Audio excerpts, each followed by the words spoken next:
ओम शांति। 12 फरवरी 2023।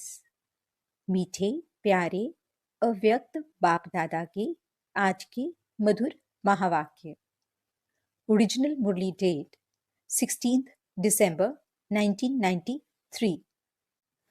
मुरली का शीर्षक है सच्चे स्नेही बन एक बाप द्वारा सर्व संबंधों का साकार में अनुभव करो। आज विश्व स्नेही बाप दादा अपने अति स्नेही और सदा बाप के साथी व सहयोगी आत्माओं को देख रहे हैं। चारों ओर की सर्व ब्राह्मण आत्माएं स्नेही अवश्य हैं। स्नेह ने ब्राह्मण जीवन में परिवर्तन किया है। फिर भी स्नेही तीन प्रकार के हैं। एक हैं स्नेह करने वाले, दूसरे हैं स्नेह निभाने वाले और तीसरे हैं स्नेह में समाये हुए। समाना अर्थात समान बनना। स्नेह करने वाले कभी स्नेह करते हैं, लेकिन करते करते कभी स्नेह टूट जाता है, कभी जुट जाता है। इसलिए समय प्रति समय स्नेह जोड़ने में पुरुषार्थ करना पड़ता है, क्योंकि बाप के साथ साथ और कहाँ भी स्नेह, चाहे व्यक्ति से चाहे प्रकृति के साधनों से, कहाँ भी संकल्प मात्र भी स्नेह जुटा हुआ है तो बाप से स्नेह करने वालों की लिस्ट में आ जाते हैं। स्नेह की निशानी है बिना कोई मेहनत के स्नेही के तरफ स्नेह स्वतः ही जाता है। स्नेह करने वाली आत्मा का हर समय, हर स्थिति, हर परिस्थिति में आधार अनुभव होता है। अगर साधनों से स्नेह है तो उस समय बाप से भी ज्यादा साधन का आधार अर्थात सहारा अनुभव होता है।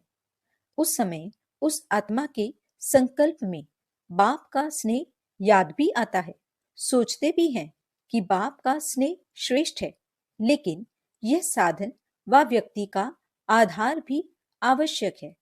इसलिए दोनों तरफ स्नेह अधूरा हो जाता है और बार बार स्नेह जोड़ना पड़ता है। एक बल, एक भरोसा के बजाय दूसरा भी भरोसा साथ साथ आवश्यक लगता है। इसलिए बाप के स्नेह द्वारा जो सर्व प्राप्ति का अनुभव हो, उसके बजाय दूसरे सहारे द्वारा अल्पकाल की प्राप्ति अपने तरफ आकर्षित कर लेती है।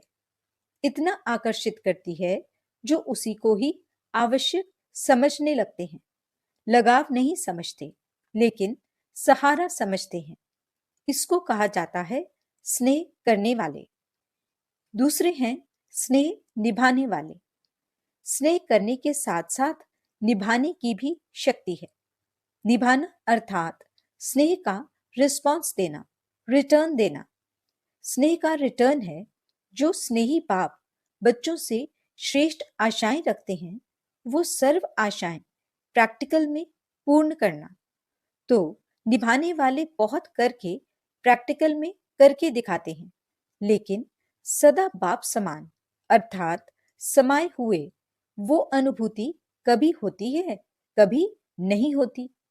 फिर भी निभाने वाले समीप हैं, लेकिन समान नहीं हैं। निभाने वालों को निभाने के रिटर्न में पदम गुना हिम्मत और उमंग उत्साह की मदद विशेष बाप द्वारा मिलती रहती है।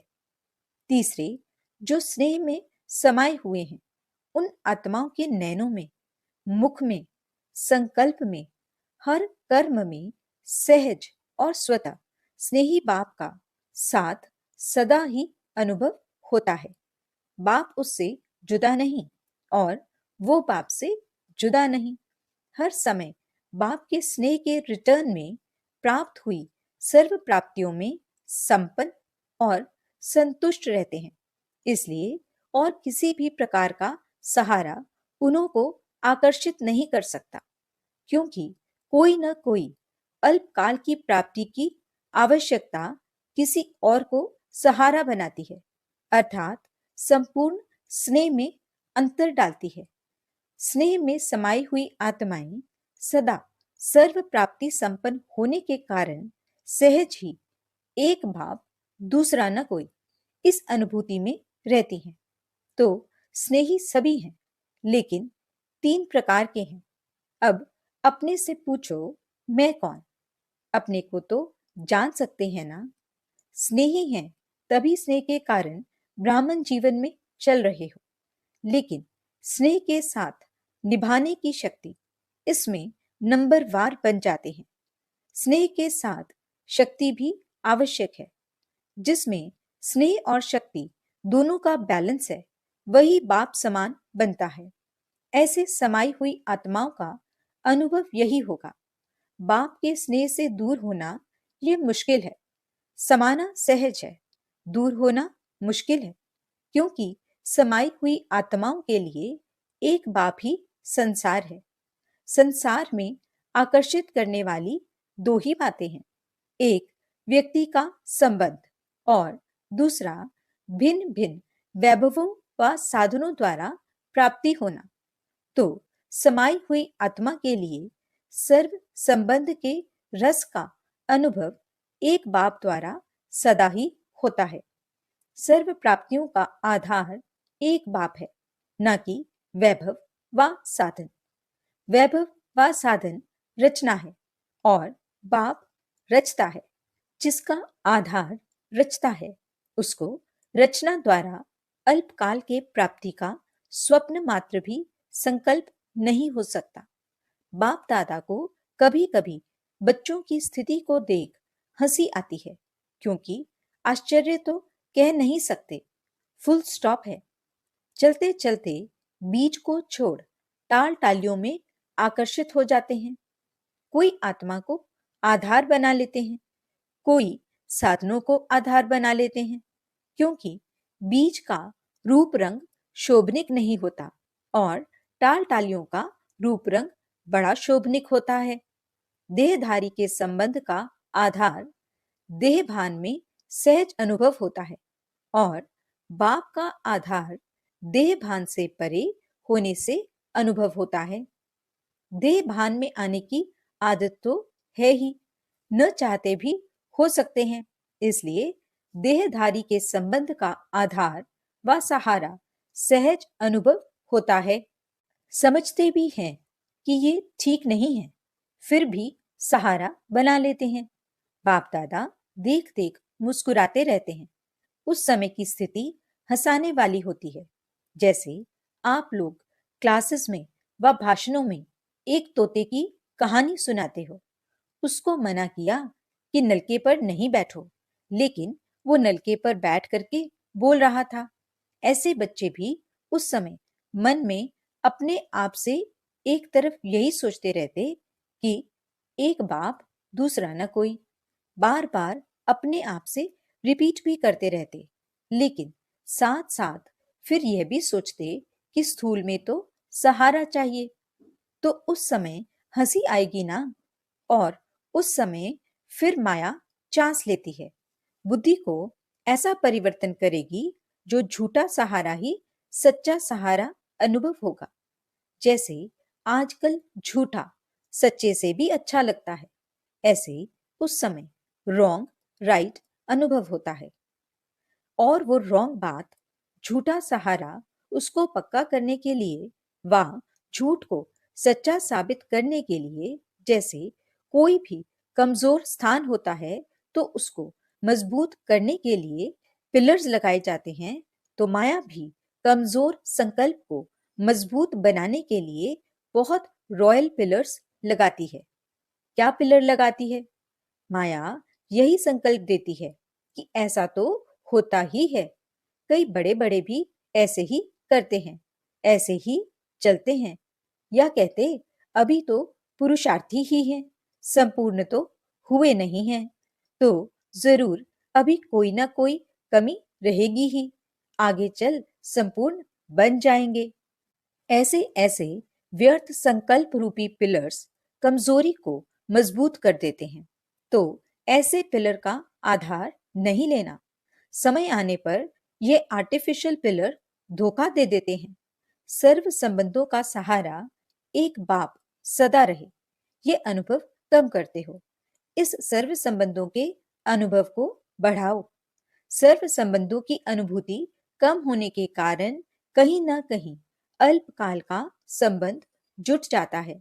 स्थूल जीवन में भी स्थूल रूप का सहारा व हर परिस्थिति में स्थूल रूप का सहयोग देने वाला सहारा बाप है। ये अनुभव और बढ़ाओ। ऐसे नहीं कि बाप तो है ही सूक्ष्म में सहयोग देने वाला, निराकार है, आकार है, साकार तो है नहीं, लेकिन हर संबंध को साकार रूप में अनुभव कर सकते हो, साकार स्वरूप में साथ का अनुभव कर सकते हो। इस अनुभूति को गहराई में समझो और स्वयं को इसमें मजबूत करो, तो व्यक्ति, वैभव व साधन अपनी तरफ आकर्षित नहीं करेंगे। साधनों को निमित्त मात्र कार्य में लाना व साक्षी हो सेवा प्रति कार्य में लगाना, ऐसी अनुभूति को बढ़ाओ। सहारा नहीं बनाओ, निमित्त मात्र हो। इसको कहा जाता है स्नेह में समाई हुई समान आत्मा। तो अपने से सोचना कि मैं कौन, समझा? अच्छा, सदा स्नेह में समाये हुए समान आत्माओं को, सदा एक बाप से सर्व संबंध का अनुभव करने वाली आत्माओं को, सदा एक बाप को आधार मूर्त सच्चा सहारा अनुभव करने वाली आत्माओं को, सदा सर्व प्राप्ति रचता बाप द्वारा अनुभव करने वाली आत्माओं को, सदा सहज स्वतः एक बल एक भरोसा अनुभव करने वाली सच्ची स्नेही आत्माओं को बाप दादा का याद प्यार और नमस्ते। हम रूहानी बच्चों की रूहानी बाप दादा को दिल व जान, सिक व प्रेम से नमस्ते, नमस्ते, नमस्ते जी। गुड मॉर्निंग बाबा, शुक्रिया बाबा। दादियों से मुलाकात। सदा समाये हुए हैं या याद करने की मेहनत करनी पड़ती है? सिवाय एक बाप के और कोई दिखाई नहीं देता। जब कहानियां सुनते हो तो हंसी आती है ना। कहानी जब तक चलती है तब तक समझ में नहीं आती, और जब कहानी समाप्त होती है तो सोचते हैं यह क्या हुआ, मैं थी या और कोई था। ऐसे भी सोचते हैं क्योंकि उस समय परवश होते हैं ना। तो परवश को अपना होश नहीं होता है। जब अपना होश आता है तो फिर आगे बढ़ने का जोश भी आता है। अच्छा, संगठन बढ़ता जा रहा है और बढ़ता ही रहेगा, और आप निमित्त आत्माएं यह सब खेल देख हर्षित होते रहते हो। सभी चल रहे हैं, कोई चल रहा है, कोई उड़ रहा है, और आप लोग क्या करते हो? उड़ते उड़ते साथ में औरों को भी उड़ा रहे हो, क्योंकि रहमदिल बाप के रहमदिल आत्माएं बन गए। तो रहम आता है ना, घृणा नहीं आती, लेकिन रहम आता है, और यह रहम ही दिल के प्यार का काम करता है। अच्छा, जो भी चल रहा है अच्छे ते अच्छा चल रहा है। अथक बन सेवा कर रहे हैं ना।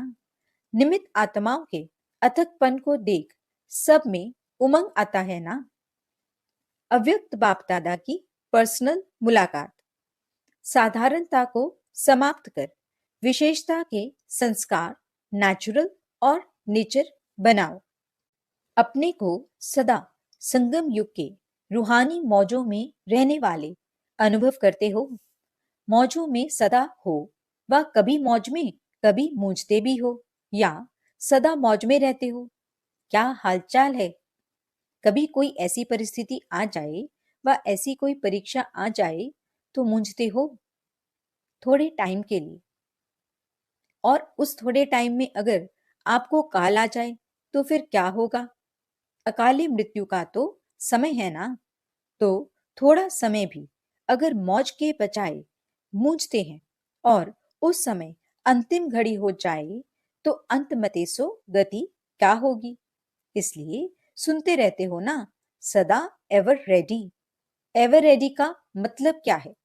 क्या हर घड़ी ऐसे एवर रेडी हो? कोई भी समस्या संपूर्ण बनने में विघ्न रूप नहीं बने। अंत अच्छी तो भविष्य आदि भी अच्छा होता है। तो एवर रेडी का पाठ इसलिए पढ़ाया जा रहा है। ऐसे नहीं सोचो कि थोड़ा समय होता है, लेकिन थोड़ा समय भी, एक सेकंड भी धोखा दे सकता है। वैसे सोचते हैं ज्यादा टाइम नहीं चलता, ऐसा 2-4 मिनट चलता है, लेकिन एक सेकंड भी धोखा देने वाला हो सकता है।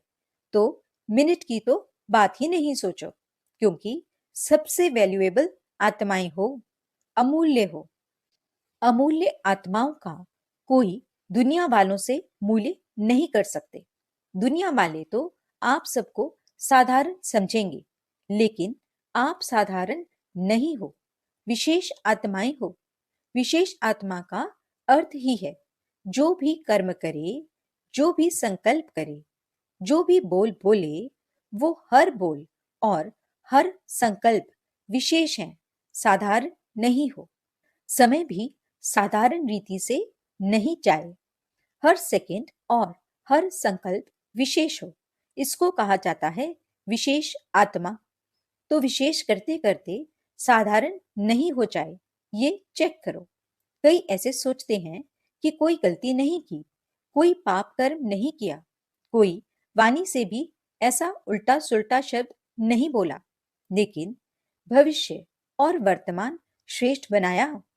बुरा नहीं किया, लेकिन अच्छा किया। सिर्फ ये नहीं चेक करो कि बुरा नहीं किया, लेकिन बुरे की जगह पर अच्छे से अच्छा किया या साधारण हो गया। तो ऐसे साधारणता नहीं हो, श्रेष्ठता हो। नुकसान नहीं हुआ, लेकिन जमा हुआ, क्योंकि जमा का समय तो अभी है ना। अभी का जमा किया हुआ भविष्य अनेक जन्म खाते रहेंगे। तो जितना जमा होगा उतना ही खाएंगे ना। अगर कम जमा किया तो कम खाना पड़ेगा, अर्थात प्रारब्ध कम होगी। लेकिन लक्ष्य है श्रेष्ठ प्रारब्ध पाने का, या साधारण भी हो जाए तो कोई हर्जा नहीं। स्वर्ग में तो आ ही जाएंगे, दुख तो होगा नहीं। साधारण भी बने तो क्या हर्जा, हर्जा है या चलेगा। तो चेक करो कि हर सेकंड, हर संकल्प विशेष हो। जैसे आधा कल्प के देह भान का अभ्यास नेचुरली न चाहते हुए भी चलता रहता है ना। देह अभिमान में आना नेचुरल हो गया है ना। ऐसे देही अभिमानी अवस्था नेचुरल और नेचर हो जाए तो जो नेचर होती है वह स्वतः ही अपना काम करती है। सोचना नहीं पड़ता है, बनाना नहीं पड़ता है, करना नहीं पड़ता है, लेकिन स्वतः हो ही जाती है। तो ऐसे विशेषता के संस्कार नेचर बन जाएं और हर एक के दिल से निकले। ऐसे नहीं कि मेरी नेचर ये है, मेरी नेचर ये है नहीं। हर एक के मुख से, मन से यही निकले कि मेरी नेचर है ही विशेष आत्मा के विशेषता की। तो ऐसे है या मेहनत करनी पड़ती है। जो नेचर होती है उसमें मेहनत नहीं होती। किसी की नेचर रमणीक है तो स्वतः ही रमणीकता चलती रहती है ना। उसको पता भी नहीं पड़ेगा कि मैंने क्या किया। कोई कहेगा तो भी कहेंगे कि मैं क्या करूं, मेरी नेचर है। तो विशेषता की भी ऐसी नेचर हो जाए। कोई पूछे आपकी नेचर क्या है, तो सबके दिल से निकले कि हमारी नेचर है ही विशेषता की।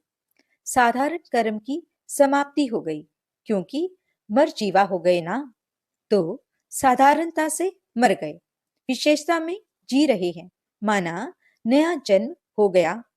तो साधारणता पास्ट जन्म की नेचर है, अभी की नहीं, क्योंकि नया जन्म ले लिया। तो नए जन्म की नेचर विशेषता है, ऐसे अनुभव हो। तो अभी क्या करेंगे? साधारणता की समाप्ति। संकल्प में भी साधारणता नहीं। माताएं मौज में रहती हो, कितना भी कोई मुझाने की कोशिश करे, लेकिन आप मौज में रहो। मुझाने वाला मूंझ जाए, लेकिन आप नहीं मूंझो, क्योंकि अज्ञानियों का काम है मुझाना और ज्ञानियों का काम है मौज में रहना, तो वो अपना काम करे और आप अपना काम करो। सदा मौज का अनुभव करो, तब तो फलक से कह सकेंगे। होंगे तभी तो कह सकेंगे ना, जो होगा नहीं तो कह भी नहीं सकता। चैलेंज कर सकते हो, हम मूंझने वाले नहीं हैं, क्योंकि विशेष आत्माएं हैं। क्या याद रखेंगे? मौज में रहने वाली विशेष आत्मा है। ऐसी हिम्मत वाले हो ना। हिम्मत वालों को मदद स्वतः ही मिलती है। अच्छा, वरदान। सहज विधि द्वारा विधाता को अपना बनाने वाले सर्व भाग्य के खजानों से भरपूर भव। भाग्य विधाता को अपना बनाने की विधि है बाप और दादा दोनों के साथ संबंध। कई बच्चे कहते हैं हमारा तो डायरेक्ट निराकार से कनेक्शन है, साकार ने भी तो निराकार से पाया, हम भी उनसे सब कुछ पालेंगे। लेकिन यह खंडित चाबी है, सिवाय ब्रह्मा कुमार कुमारी बनने के भाग्य बन नहीं सकता। साकार के बिना सर्व भाग्य के भंडारे का मालिक बन नहीं सकते, क्योंकि भाग्य विधाता भाग्य बांटते ही हैं ब्रह्मा द्वारा। तो विधि को जानकर सर्व भाग्य के खजानों से भरपूर बनो। स्लोगन। स्वयं से, सेवा से, सर्व से संतुष्टता का सर्टिफिकेट लो, तब सिद्धि स्वरूप बनेंगे। अच्छा, ओम शांति।